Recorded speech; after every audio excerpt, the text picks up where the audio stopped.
율법의 의를 행위적으로 이름으로 구원을 얻을 수 있다고 생각한 이스라엘이 버림받게 되는 과정을 우리가 9장을 통해서 지금까지 살펴보았습니다.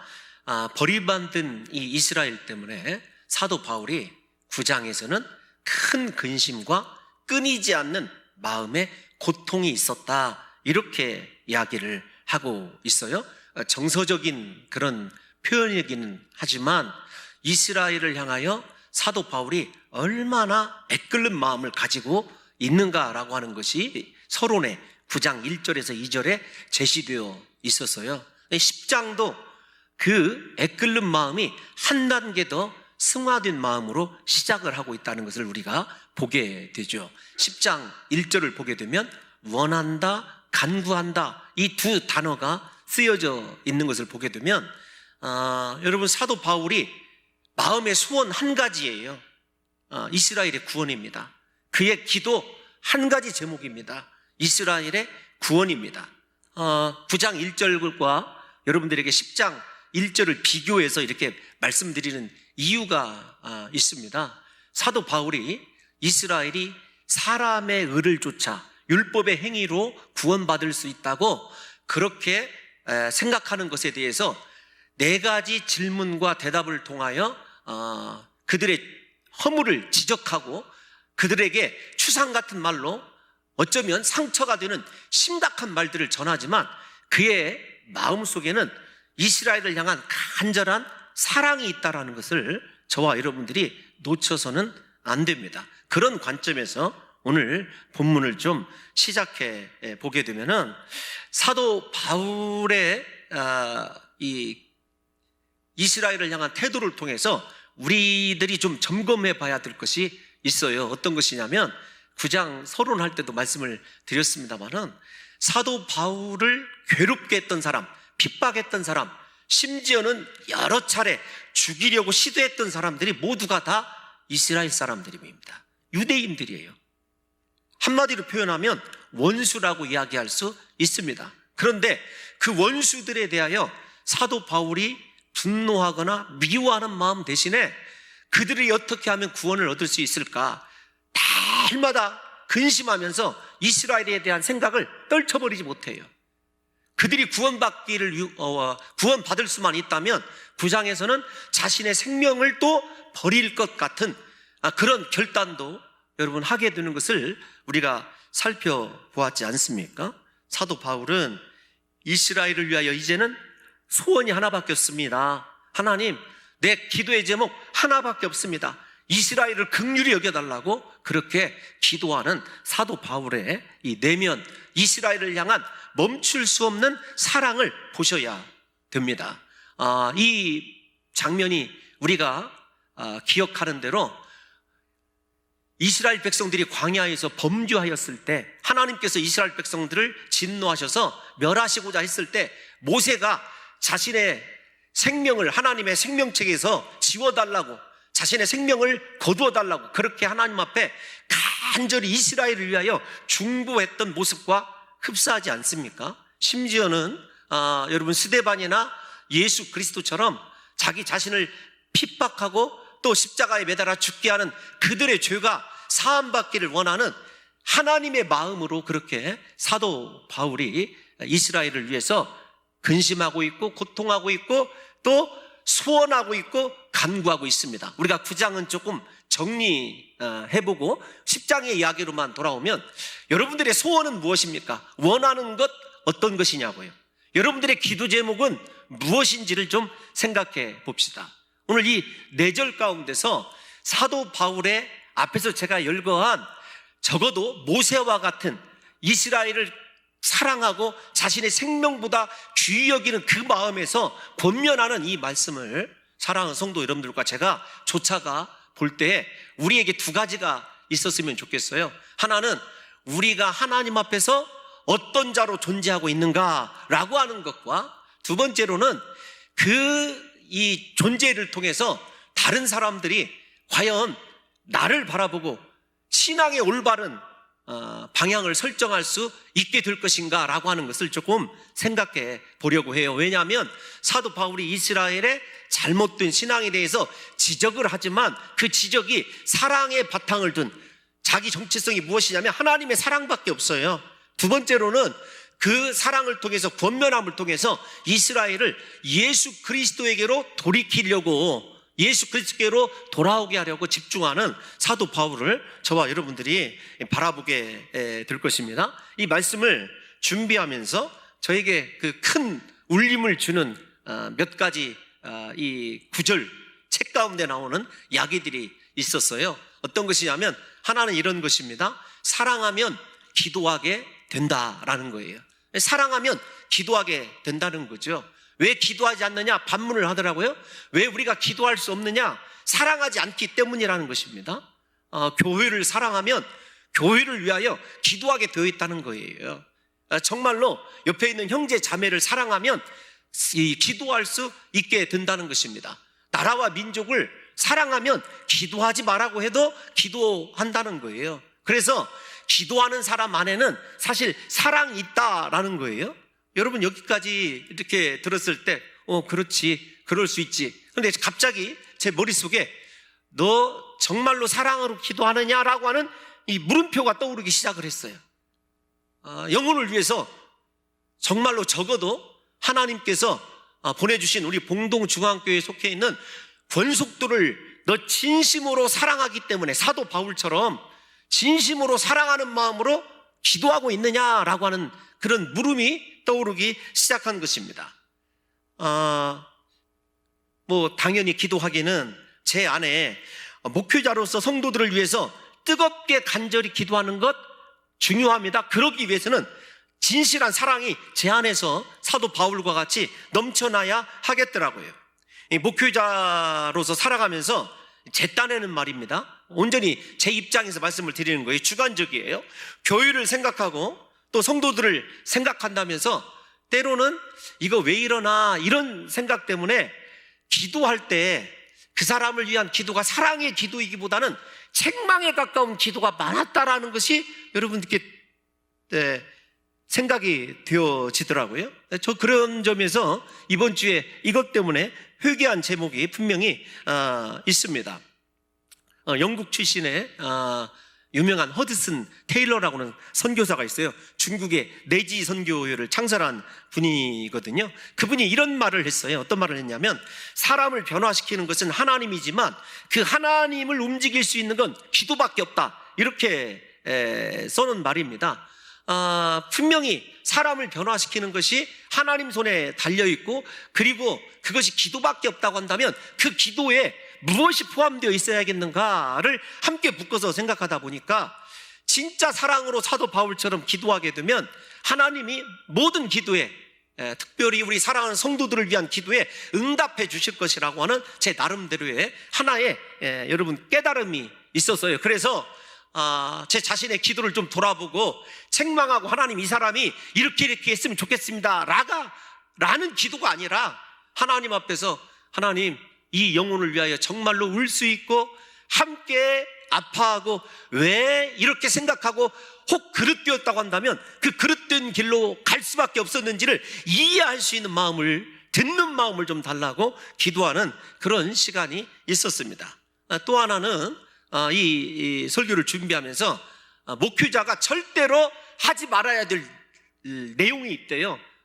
그것 이미 아주 유명한 말씀인 목회자의 말씀이기 때문에 곽선희 목사님이 그런 말씀을 하셨더라고요. 근데 제가 그 말씀을 읽고 참 충격을 받았어요. 어떤 말이냐면 목회자로서 가장 하지 말아야 될 말은 나 당신에게 실망했습니다 이야기하지 말아야 된다는 거예요. 저는 입 밖으로 꺼낸 적은 별로 없는 것 같은데 제가 곰곰이 돌이켜봤습니다. 우리 교역자들에게도 한 번 정도는 나 너에게 실망했다 이렇게 이야기한 적이 없었나 라는 것을 한번 좀 생각해 보게 되었는데 그 내면으로 우리 성도들에게 표현은 못했지만 그런 마음은 사실 많이 가지고 있었던 것 같아요. 왜 나는 당신에게 실망했다라는 말이 목회자로서 가장 무서운 죄송합니다. 책에 나와 있는 얘기니까 욕이다, 그렇게 그 목사님께서 말씀을 하셨더라고요. 왜 그러냐면 이 말이 나오면 정말로 끝이라는 거예요. 우리가 기도해야 될 사람이고 사랑해야 될 사람이기 때문에 절대로 당신에게 실망했다라고 하면 그것이 사형선고와 같은 말이라는 것입니다. 목회자로서 사람에게 절대로 여러분 그 말을 해서는 안 되는 이유가 무엇 때문에 그러냐면 사람에 대해서 실망하는 것 자체가 죄이고 사람에 대해서 실망하는 것 자체가 사명 감당을 게을리 하는 것이다, 이렇게 덧붙여서 설명을 해놨더라고요. 사도 바울 이야기하면서 이 두 가지를 제가 좀 여러분들에게 부끄럽지만 고백하는 이유가 어떤 것이냐면, 사도 바울이 끝까지 포기하지 않는 것을 생각해 보십시오. 자기 평생의 사역에 대해서 방해하고 핍박하고 박해하고 돌을 들어서 여러분 죽이려고 했던 그 사람들이에요. 그런데 그들에 대해서도 끝까지 포기하지 않고 하나님께서 그렇게 하시는 그 모습을 바라보면서 야, 이거 목회자로서 더 많이 정신을 좀 차려야 되겠다는 생각을 제가 하게 된 것입니다. 제가 뭐라고 이렇게 한지를 우리 교역자들이 아직도 모르고 있어요. 여러분, 바울처럼 사랑을 하면 절대로 희망을 버리지 않고 간절히 기도하게 되어 있는 것입니다. 사도 바울은 기도의 이유와 목적을 분명하게 선포하고 있어요. 어떤 것이냐면 이스라엘을 위함이다. 이스라엘을 위함이다. 그의 원하는 것, 기도하는 것, 이스라엘을 위함이에요. 이 말 속에는 앞에서 지금 제가 드리는 말씀과 지속적인 관련이 있어요. 사도 바울이 존재하는 이유는 나는 이스라엘 때문이다, 나를 핍박하는 자들을 위해서 내가 존재한다라는 말과 이스라엘 위함이라는 말이 동일한 선상에 있다는 것을 사랑하는 성도 여러분들과 제가 아셔야 됩니다. 이스라엘을 위한다는 말 속에는요, 철저한 자기 부인이 있어요. 자기의 감정, 심지어는 얼마나 밉겠습니까? 사실은 우리 같으면은요, 저 사람들 없었으면 좋겠습니다, 내지는요 심각할 때는 하나님 뭐 이렇게 또 기도하는 내용이 있거든요. 그런데도 불구하고 사도 바울은 분명히 밝혀요. 나 이스라엘을 위함 때문이다. 우리들의 기도의 대부분, 기도하는 것 참 감사한 일 아닙니까? 근데 우리들의 기도의 대부분은 우리 자신을 위한 것이지만 사도 바울의 기도는 다른 사람의 영혼을 위한 기도라고 하는 것을 우리가 눈여겨봐야 돼요. 그것도 자기를 핍박하고 박해하는 원수를 위해서 자기가 존재하고 있고 자기가 기도하고 있다. 여러분, 이것이 제가 로마서를 읽다가 더 이렇게 좀 서정적으로 다가온 말씀이라는 겁니다. 우리에게, 특별히 여기 서 있는 홍 목사에게 이러한 바울의 마음이 있었으면 좋겠어요. 함께 공동체를 이룬 영혼들 때문에 근심하고 고통할 뿐만 아니라, 거룩한 근심과 고통입니다. 뿐만 아니라 그들을 위하여서라면 내 자신을 포기하고 오직 그들을 위하여 나의 사역도, 나의 기도도, 나의 예배도 존재한다고 하는 완전히 이타적인 삶을 실현해내는 것이 저의 목적이, 저의 인생의 목표여야 되고 우리 사랑하는 성도 여러분들의 사명이어야 된다는 것이지요. 어떻게 보면 사도 바울과 같이 이렇게 이타적이고 예수 그리스도 닮은 사랑을 실천하는 이 삶이 사실은 사람을 변화시킬 수 있고 세상을 변화시킬 수 있는 거예요. 세상을 변화시키는 것은 시스템이 아닙니다. 리더십이 아니에요.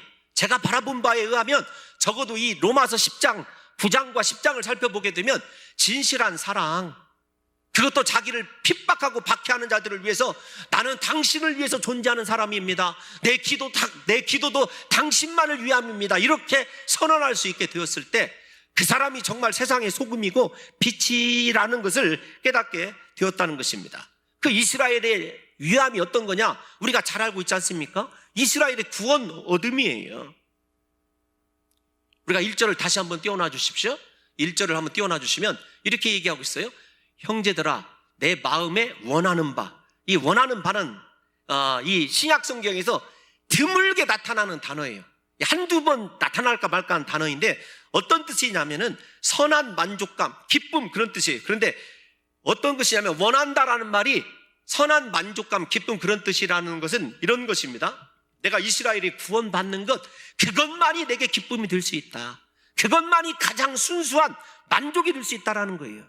그러니까 사도 바울의 세상에서 살아가면서 얻는 기쁨과 만족이 소유에 있잖아요. 자신의 성공과 출세, 자녀들이 잘 되고 그런 것에 있지 않습니다.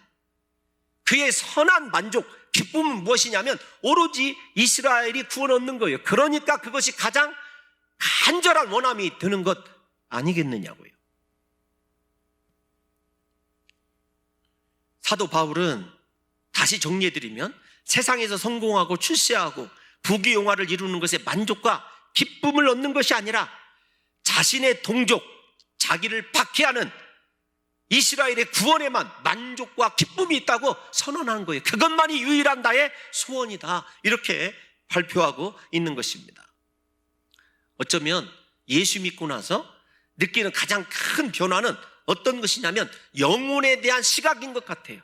사도 바울이 이스라엘에 대한 구원을 그토록 강조하고 이야기하는 여러분, 이 목적을 좁혀서 얘기하면 영혼 때문에 그래요. 지옥으로 달려가는 영혼, 예수 그리스도를 알지 못하는 영혼 때문에 그런 것 아니겠습니까? 예수 믿지 못하고 멸망으로 달려가는 한 영혼 때문에 예수 믿고 나면은요, 안타까워하고 눈물 흘리는 마음이 있어요.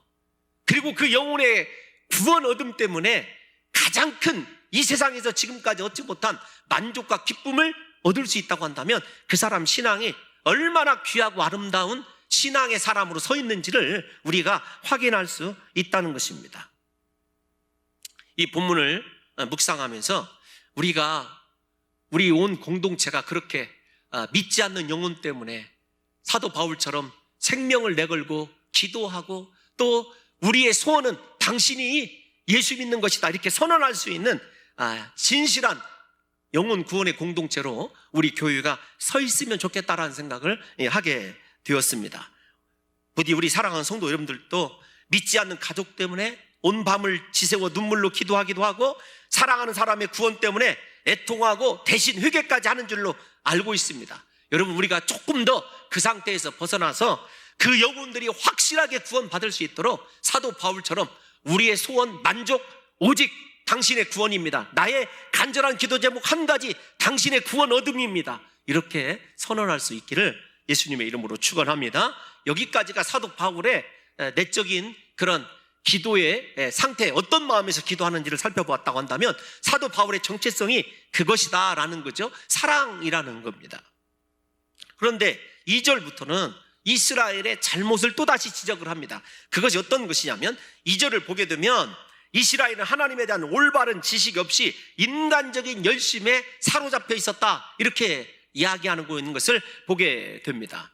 여러분, 저것 그들이 하나님께 열심히 있으나 올바른 지식을 따른 것이 아니니라 라는 이 책망처럼 예수님께서도 일찍이 바리새인들을 책망한 적이 있어요.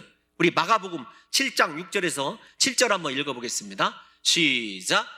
이르시되 이사야가 너희 외식하는 자에 대하여 잘 예언하였도다. 기록하였으되 이 백성이 입술로는 나를 공경하되 마음은 내게서 멀도다. 사람의 계명으로 교훈을 삼아 가르치니 나를 헛되이 경배하는도다 하였느니라. 아멘. 여러분 생각해 보십시오. 사람의 계명으로 교훈을 삼아 가르친다라는 말이 핵심이죠. 마음으로는요, 하나님에서 멀어져 있어요. 결국 하나님에게서 멀어진 사람은 누구 중심의 삶을 살아가냐면 사람 중심의 삶을 살아가요. 하나님을 의식하는 것이 아니라 사람을 의식하면서 신앙생활하게 되어 있는 것입니다. 이스라엘의 열심이 그랬어요. 그들의 열심은 하나님을 위한 것이 아니었습니다. 하나님이 원하시는 것과는요, 거리가 먼 사람 중심의 열심이었다는 것을 이야기하고 있어요. 사실 이 편지를 쓰고 있는 사도 바울도 과거에 이러한 우를 범한 적이 있었습니다. 갈라디아서 1장 13절에서 14절 한번 읽어볼까요? 다 같이 한번 읽어보겠습니다. 시작. 내가 이전에 유대교에 있을 때에 행한 일을 너희가 들었거니와 하나님의 교회를 심히 박해하여 멸하고 내가 내 동족 중 여러 연갑자보다 유대교를 지나치게 믿어 내 조상의 전통에 대하여 더욱 열심히 있었으나, 사도 바울의 고백이에요. 그는 하나님을 믿는다는 것과 조상의 전통에 대하여 갖고 있는 열심이 동일한 것인 줄 알고 있었어요.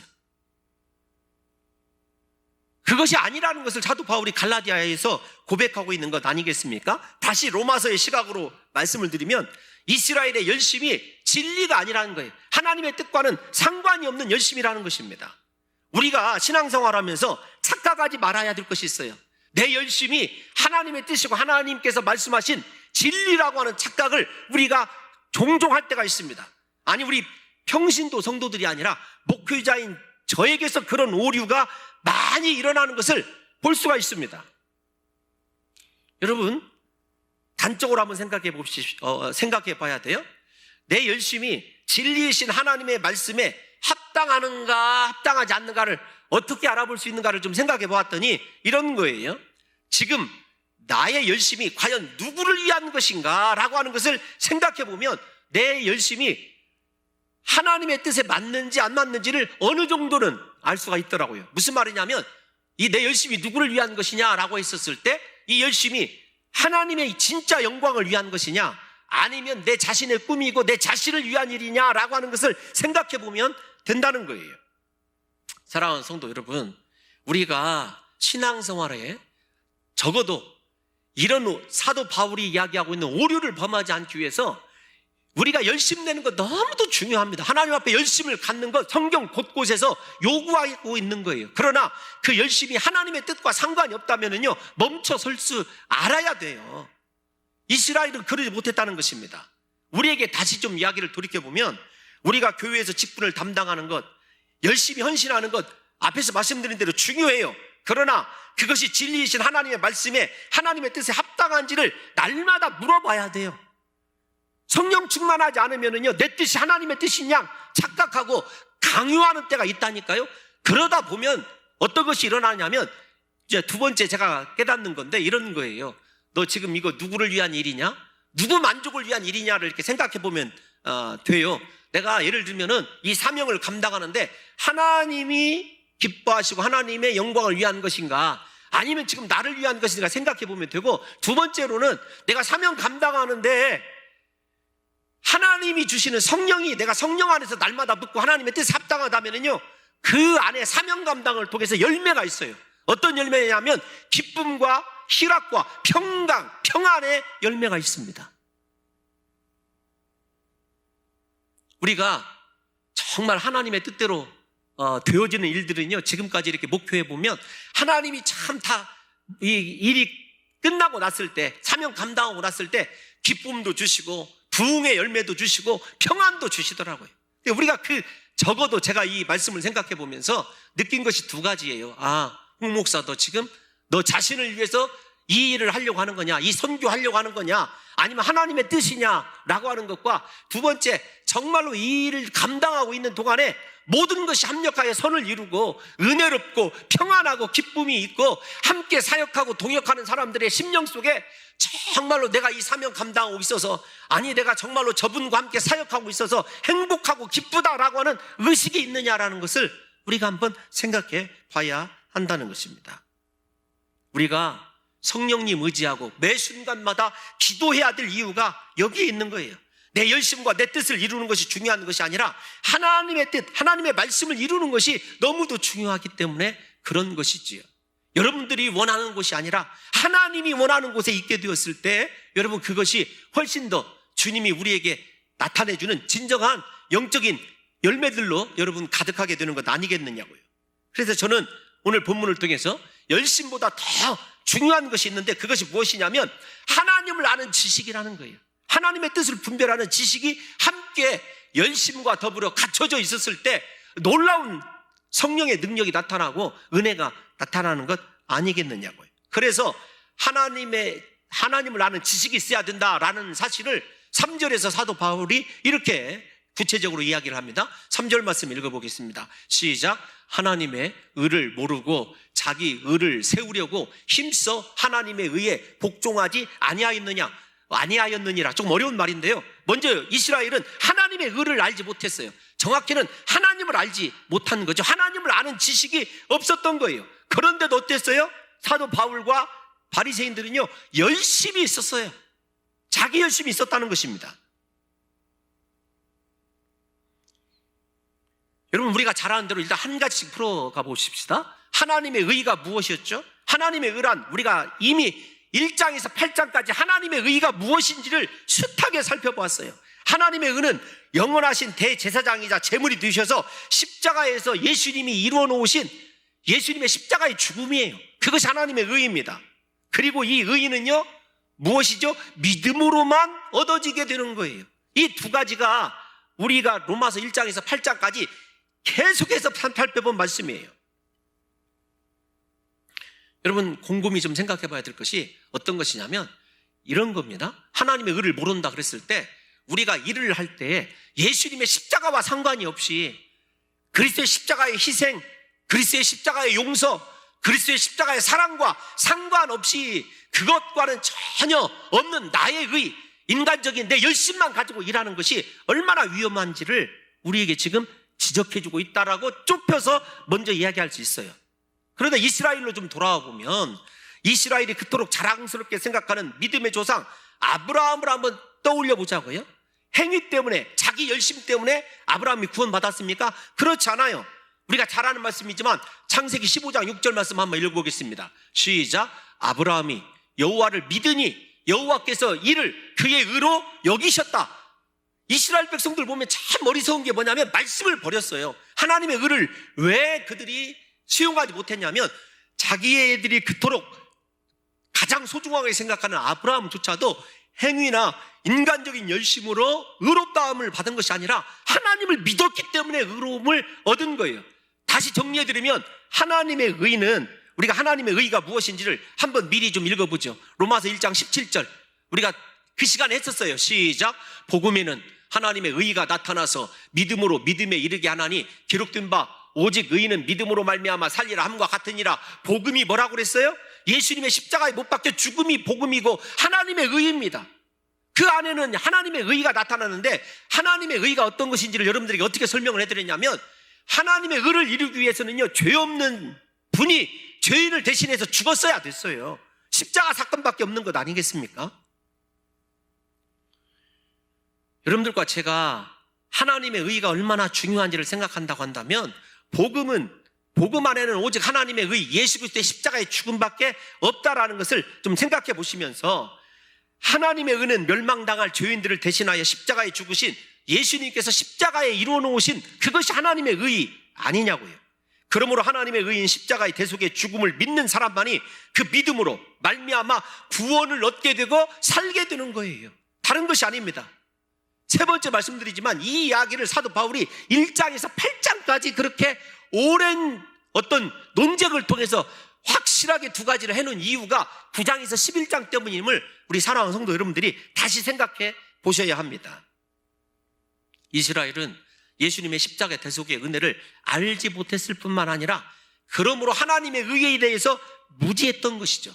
예수님의 십자가를 제외한 의가 있다라고 그들은 생각한 것이고 그 의를 사람의 행위로 이룰 수 있다라고 착각하고 있는 것입니다. 유대인들은 하나님의 의인 예수 그리스도의 십자가 은혜를 알지 못하기 때문에 자기 의를 세우려고 노력했던 거죠. 예수님의 십자가 은혜로 말미암아 구원받은 사실을 알지 못하면은요, 사람이 자기 의가 나오게 되어 있어요. 앞에서 제가 조금 설명한 것과 마찬가지로 내 지금 열심히 예수님의 희생, 예수님의 십자가 은혜, 십자가 사랑과 상관이 없던 삶이 어떤 것인지를 조금 더 다시 풀어서 얘기하면 예수님의 십자가 은혜로 말미암아 구원받았다, 나는 죽을 수밖에 없는 죄인이었다라고 하는 사실을 놓치는 순간부터 사람들은요, 자기 의가 나오게 되어 있어요. 예수님과 함께 십자가에 못 박혀 죽지 아니하면 언제나 사람의 의가 주인 되게 되어 있다는 것입니다. 예수님께서 제자들에게 왜 그렇게 자기 부인을 우선시 하셨는지를 생각해야 돼요. 왜 십자가에 못 박혀 예수님과 함께 죽어야 하는지 우리가 곰곰이 생각해 봐야 됩니다. 우리가 예수님과 함께 죽지 아니하면, 십자가에까지 도달해서 십자가 은혜로 살아가지 못하면 언젠가는 내 안에 내 의가 살아나게 되어 있어요. 그리고 그 의가 하나님의 의인 예수님의 십자가를 대신하는 자리에 우상처럼 앉아있게 되어 있습니다. 그래서 사도 바울이 이런 유명한 고백하지 않습니까? 나는 날마다 죽노라. 나는 날마다 죽지 아니하면 자기 공로, 자기 의가 주인 되기 때문에 그래요. 사도 바울도 이렇게 고백을 했다고 한다면 사랑하는 성도 여러분들과 제가 날마다 십자가에 못 박혀 죽어야 예수 그리스도의 의를 모든 이들에게 보여줄 수 있다는 것은 너무나 당연한 얘기 아닙니까? 여러분, 중요한 것이 있어요. 오늘 본문 3절에 의하면은 이렇게 자기 의가 하나님의 의를 대신해서 주인이 되면 힘써 하나님의 의를 복종하지 아니한다. 3절 다시 띄워놔주십시오. 힘써라는 말은 무엇이냐면 목숨 걸고 싸우는 것을 얘기해요. 그러니까 우리가 하나님의 저 말을 긍정용으로 바꾸면 그런 겁니다. 하나님의 의를 복종하는 삶을 살기 위해서는 목숨 걸고 싸워야 된다는 거예요. 생명 내걸고 싸워야 돼요. 우리의 삶의 우선순위가 어떤 것이냐면 하나님의 의에 복종하는 삶, 예수 그리스도의 십자가 그 은혜의 삶을 닮아가는 것, 그것이 우리의 삶에서 가장 우선순위가 되어야 되는 거죠. 여러분, 저 말씀을 이제 사도 바울이 염두에 어떤 것을 두고 이야기했는지를 제가 좀 비유적으로 성경을 통해서 말씀을 드리면 그런 거예요. 힘써 하나님에 의해 복종하지 아니하였다라는 말을 좀 성경으로 좀 풀어보면 우리가 잘 아는 대로 창세기에 가인을 좀 생각해 보십시오. 하나님의 뜻과 상관없이 자기 의가 아벨보다 낫다고 생각을 했어요. 자기 예배, 자기 제사가 아벨보다 낫다라고 생각한 사람이 누구예요? 가인 아닙니까? 자기 의에 사로잡혀 있어요. 그런데 더 의롭다고 생각한 자기의 제사를 하나님이 받지 않으시자 자기 의에 사로잡혀 있던 가인은 몹시 안색이 변하여 분하기 시작합니다.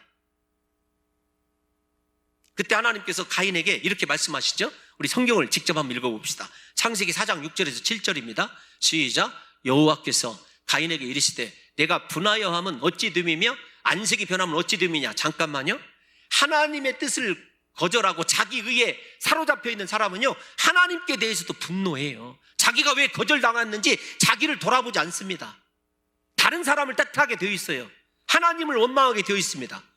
저 속에는 가인이 아벨에 대한 분노와 하나님에 대하여 안색이 변하고 있다는 사실을 내포하고 있다는 걸 여러분들과 제가 생각하셔야 돼요. 7절 한번 읽어보겠습니다. 7절 시작. 네가 선을 행하면 어찌 낯을 들지 못하겠느냐? 선을 행하지 아니하면 죄가 문에 엎드려 있느니라. 죄가 너를 원하나 너는 죄를 다스릴지니라. 너는 죄를 다스릴지니라. 이것이 무엇이냐면 하나님에 의해 복종해야 되는 가인에게 주신 말씀이었어요. 의무였습니다. 하나님은 가인에게 하나님의 의가 충분히 무엇인지를 알게 하셨어요. 선을 행해야 된다. 하나님의 뜻 아닙니까? 그러나 가인은 힘써서 하나님의 의를 복종하지 않았습니다. 우리가 잘 아는 대로 생명 내걸고 그 분노와 그 하나님 앞에서의 서운한 원망을 돌이키는 거요, 단순히 의지로 안 됩니다. 정말로 생명 내걸고 나를 쳐서 말씀 앞에 복종시켜야 되는, 여러분, 그런 노력이 있지 않는 한 저 상태에서 돌아서기가 어렵다라는 것을 저와 여러분들이 아셔야 돼요. 그 결과 가인은 최초의 살인자가 되는 것 아닙니까? 가인처럼 하나님의 말씀에 대하여 불순종하고 반역하는 것이 인생의 본질이에요. 가인은요, 우리 모든 인생에 어쩌면 샘플이라고 얘기할 수 있어요. 가인만의 삶이 아닙니다. 저와 여러분들에게도요, 저런 하나님에 대하여 분노하고 하나님에 대하여 안색을 변할 뿐만 아니라 하나님이 말씀하시고 충분히 의와 선을 보여주셨음에도 불구하고 그걸 다스리지 못하고 순종하지 못하는 삶이 우리에게 있어요. 힘써 우리가 하나님께 복종해야 되는데 복종하지 않는 것이 원래 인간의 본 모습이라고요. 그런데 이스라엘이 의를 이룰 수 있다라고 하는 것은 이러한 인생의 본질을 착각하고 있는 것입니다. 인생 안에 의가 있는 줄 알았어요. 인생 안에 선한 것이 있는 줄 알았습니다. 죄와 악으로 허물진 인생이 하나님의 의를 이룰 수 있다고 오해하고 있었던 것이에요. 우리는 절대로 우리 힘으로 하나님의 의를 이룰 수가 없어요. 우리가 하나님의 의에 들어가는 건요, 예수 그리스도의 십자가 보혈, 예수님의 십자가 죽음, 그 예수 그리스도를 믿는 믿음으로만 하나님 의에 들어갈 수 있어요. 이스라엘에게 하나님께서는 수많은 선지자와 세례 요한들을 통하여, 세례 요한 등을 통하여 그들의 죄성과 타락을 지적하였었습니다. 그럼에도 불구하고 그들 회개하지 않았죠. 심지어는 사도 바울이 로마서에서요, 인간 상태를 어떻게 지적을 했냐면 로마서 3장 10절에서 12절 다시 한번 읽어보겠습니다. 시작. 기록된 바 의인은 없나니 하나도 없으며 깨닫는 자도 없고 하나님을 찾는 자도 없고 다 치우쳐 함께 무익하게 되고 선을 행하는 자는 없나니 하나도 없도다. 가인의 이야기나 여기 로마서에 있는 이야기나 동일한 것 아닙니까? 이스라엘이 착각하고 있어요. 죄송하지만 이스라엘의 착각이나 가인의 착각이 우리의 착각이에요. 나는 상대적으로 다른 사람에 대하여 의로운 줄 알고 있어요. 내가 다른 사람보다 좀 더 나은 헌신, 나는 다른 사람보다 좀 더 탁월한 은혜가 있는 줄 착각하고 있다니까요. 사실은 하나님께서 우리에게 여러 가지 아픔과 상처를 통해서 우리 안에 있는 본질, 하나님에 의해 복종하고자 하는, 순종케 하고자 하는 하나님의 여러 차례 메시지가 있었음에도 불구하고 완악한 심령, 곧은 목 그대로 가지고 있으면서도 나는 다른 사람보다 낫기 때문에 내 의로 충분히 하나님을 설득할 수 있다라고 생각하는 신앙의 사람들이 오늘날 교회 안에도 많이 있다니까요. 여러분, 목회자에게는 하물며 더 많죠. 제 자신에게는 더 많습니다. 여러분, 이렇게 무지한 인간은 하나님의 의를 사람의 의로 대체하는데 기막힌 재주까지 갖추고 있어요. 그렇게 무지하면서도 기막힌 재주가 있는데 어떤 거냐면, 맨 처음에는 예수님의 십자가 사랑에 감격하여서 예수님의 이름만 들어도 눈물을 흘리며 감사합니다. 여러분, 그랬던 적 있지 않습니까? 그러나 시간이 지나면 그 은혜, 그 첫사랑을 버려요.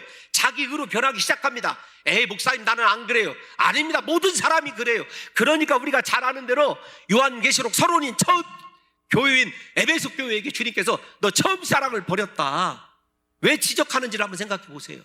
우리가 영원토록 놓치지 말아야 될 것이 우리 인생을 십자가 아래서 해석하는 거예요. 다른 사람을 판단하고 정죄하기 이전에 십자가에 매달려 죽어야 될 내 자신을 바라보는 것이고, 내 자신을 대신해서 죽은 예수님을 바라보는 것이 진정한 신앙의 기본 중의 기본이에요.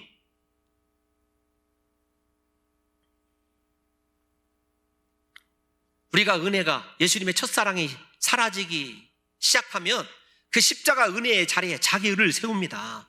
내가 지금까지 얼마나 충성하고 봉사했는데 나에게는 남들이 따라올 수 없는 이런 탁월한 달란트가 있어? 이 사역은 나 아니면 감당할 사람이 없어? 등등. 내가 드린 헌금이 얼마인데, 내가 지금까지 기도한 것, 금식을 몇 번 했는데, 무엇이 드러나기 시작하죠? 자기 의의가 드러나기 시작하는 것입니다. 이게 이스라엘의 죄이자 우리의 죄라니까요. 사랑하는 성도 여러분, 하나님의 은혜 안에서 정말로 하나님의 의를 아는 사람, 의에 대해서 무지하지 않은 사람은요, 아무리 특별한 헌신과 충성 그리고 온갖 정성으로 하나님을 섬기고 있으면서도 오히려 그것을 부끄럽게 여겨요. 내가 한 그 모든 것이 예수님께서 내 생명을 살리기 위하여 십자가에서 못 박혀 죽으신 그 사건에 비하면 너무나 하찮다는 것을 알게 되죠. 만입이 내게 있어도 그 은혜 다 찬송하지 못합니다. 목숨이 내게 몇만 개가 있어도 주님 앞에 그 몇만 개의 목숨을 다 드려도 그분의 사랑이 하면 너무나 턱없이 부족하다고 날마다 그렇게 여러분 가난한 심령으로 살아가게 되어 있는 사람이 진짜 십자가 그늘 예수님의 은혜 안에서 살아가는 사람 아니냐고요. 여러분, 다시 좀 묻고 싶습니다.